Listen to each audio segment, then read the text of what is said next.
10 नवंबर से पहले भारत में जितने भी आतंकी हमले हुए, उनका तरीका अलग था। उनके पीछे जिन लोगों का हाथ हुआ करता था, वो वेल एजुकेटेड नहीं थे। लेकिन 10 नवंबर को दिल्ली में हुए ब्लास्ट में नया तरीका आजमाया गया। बड़े बाजार ट्रैफिक में कार ब्लास्ट हुआ। यह तरीका तो हैरान करने वाला था ही, लेकिन उससे भी ज्यादा हैरानी वाली बात यह थी कि इन धमाकों के पीछे जो शैतानी दिमाग काम कर रहे थे, वो साधारण नहीं थे। MBBS डॉक्टर्स थे। जी हां, वही डॉक्टर जिनके हाथ में हम अपने मरीज की जिंदगी सौंपते हैं दोबारा जीवन देने के लिए। लेकिन यहां तो डॉक्टर्स ने ही बेकसूर इंसानों की जिंदगी छीनने का काम किया है। जिन डॉक्टर्स के हाथों में सर्जरी कर आपके अंगों को जोड़ने की काबिलियत होती है, उन्हीं हाथों से इन हैवानों ने तबाही का सामान तैयार कर दिया और कर दिया एक ऐसा विस्फोट जिसने कई घरों की खुशियां छीन ली।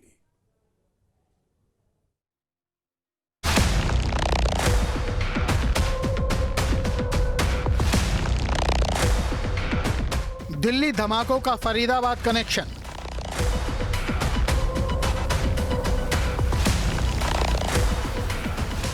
धमाके की साजिश में कुछ डॉक्टर शामिल।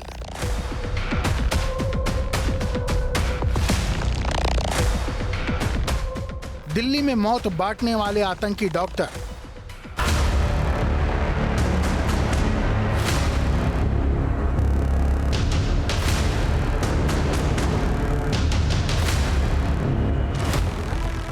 दस नवंबर को दिल्ली धमाके के बाद अब जनता के लिए यह जानना मुश्किल हो रहा है कि जिन्हें वो आज तक भगवान का दूसरा रूप मानते आए हैं, क्या वो वास्तव में भगवान का दर्जा देने लायक हैं?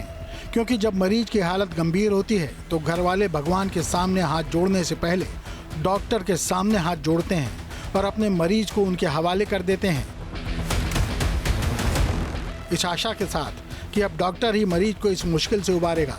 लेकिन दिल्ली में सोमवार की शाम कुछ डॉक्टरों की नापाक हरकत के बाद अब जनता का विश्वास डगमगा रहा है।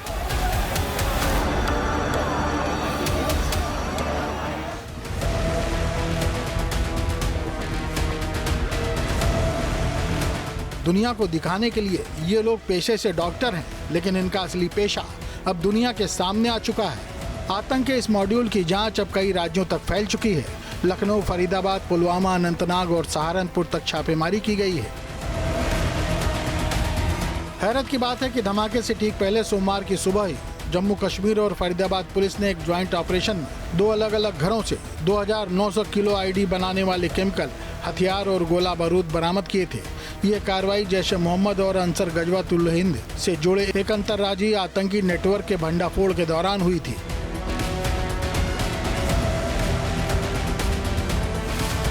दिल्ली धमाके की चल रही जांच के मुताबिक सोमवार की शाम जिस I-10 सफेद कार में धमाका हुआ था उसे डॉक्टर मोहम्मद उमर चला रहा था। जांच के मुताबिक उमर ने ही कार में विस्फोटक के साथ डेटोनेटर रखा था और विस्फोट के लिए फ्यूल ऑयल के साथ उसी अमोनियम नाइट्रेट का इस्तेमाल किया था, जो बड़ी मात्रा में फरीदाबाद से बरामद हुआ था। धमाके के लिए जगह और समय भी ऐसा चुना जब भीड़ ज्यादा रहती है। धमाके से ठीक पहले पार्किंग से मिले CCTV फुटेज में डॉक्टर उमर के होने की पुष्टि हुई है। डॉक्टर उमर उल नबी पुलवामा का रहने वाला है और अल फलाह मेडिकल कॉलेज में डॉक्टर के तौर पर काम करता है। डॉक्टर उमर के करीबी दोस्त डॉक्टर आदिल अहमद राठर से थी, जो पिछले हफ्ते ही गिरफ्तार किया गया था और पहले अनंतनाग के सरकारी मेडिकल कॉलेज में रेजिडेंट डॉक्टर था। आदिल से पूछताछ के बाद ही सोमवार को फरीदाबाद में छापेमारी हुई थी। माना जा रहा है कि फरीदाबाद में हुई छापेमारी और विस्फोटकों की बरामदगी के बाद उमर घबरा गया होगा और घबराहट में उसने इस घटना को अंजाम दिया होगा। उसके शव की पहचान के लिए उसके DNA को उसकी मां और भाइयों के DNA से मैच कराया जाएगा।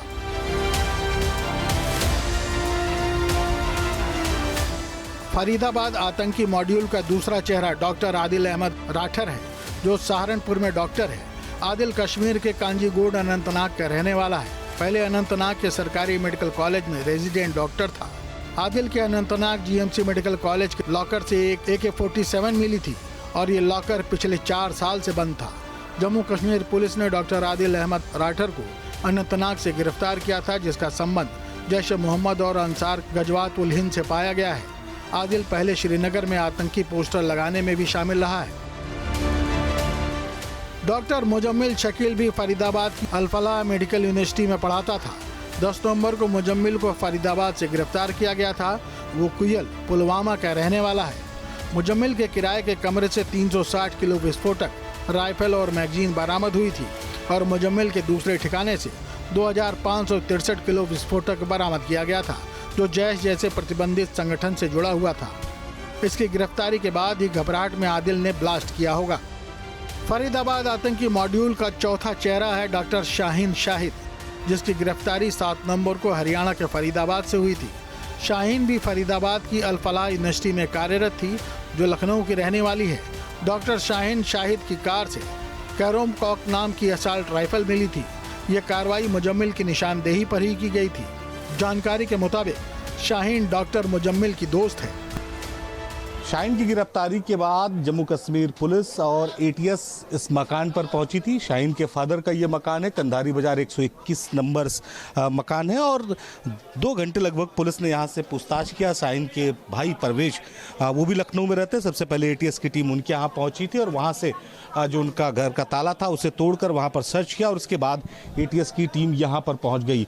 शाहीन के पिता का ये कहना है कि वो बहुत लंबे समय से यहाँ आई नहीं, लगभग 1.5 साल से उनकी मुलाकात नहीं हुई शाहीन से। शाहीन ने मेडिकल की पढ़ाई की थी और उन्हें इस बात की जानकारी कि शाहीन की गिरफ्तारी हो गई ये मीडिया के जरिए और पुलिस के जरिए हुई है। शाहीन की जो परिवार वाले लोग थे उनका ये कहना है कि एटीएस की टीम जब यहाँ पर पहुंची तो उसने यहाँ पर सर्च किया, सर्च में उन्हें कुछ नहीं मिला और हर तरह से जो परिवार है वो जांच करने के लिए तैयार है। देखिए मेरे 3 बच्चे हैं। बड़ा है मोहम्मद शुएब जो मेरे साथ यहाँ रहता है। दूसरी हैं शाहीन सईद जिनके बारे में आप जिक्र कर रहे हैं, लेकिन मुझे यकीन नहीं है, इसलिए बता रहा हूँ मैं।